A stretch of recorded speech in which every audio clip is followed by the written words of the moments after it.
பேசியிருக்கீங்க, அதுக்கான எவிடன்ஸ் இருக்கு, நீங்க வந்து விசாரணைக்கு வாங்க அப்படின்னு என்ன அழகான முறையில கூப்பிட்டுருக்கலாம். எனக்கு எஃப்ஐஆர் போட்ட விஷயத்த தெரிவிக்கல. எனக்கு வந்து ரொம்ப கேவலமான ஒரு முறையில நம்மளுடைய கோயில் அவங்க நடைமுறைகள் வந்து இந்த வீடியோ மூலியமா அதை நாங்கள் முயற்சி பண்றோம். இது என்னுடைய தவறு என்ன இருக்கு அப்படின்றத நீங்களே பாருங்க. உலகம் ரொம்ப பெருசு இல்லைங்களா? அதனால பிரபஞ்சங்கள் நீங்க வாழ்ந்தாலும் பேசும், தாழ்ந்தாலும் பேசும். உள்ள வந்த உடனே ஒரு கோயில்ன்றது அவங்க மதிக்க கிடையாது.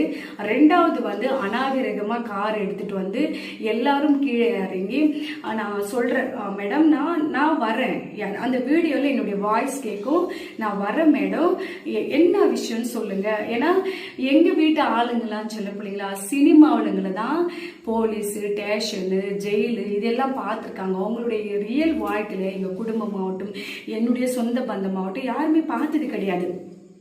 அது நான் என்ன வர வாங்கிட்டு வந்தேனோ தெரியல செல்ல பிள்ளைங்களா. என்னுடைய விதி, நான் வாழ்க்கையில செஞ்ச பெரிய பாவமே என் தெய்வத்துக்கு ஆலயம் கட்டியதுதான் என்னால சொல்ல முடியும்.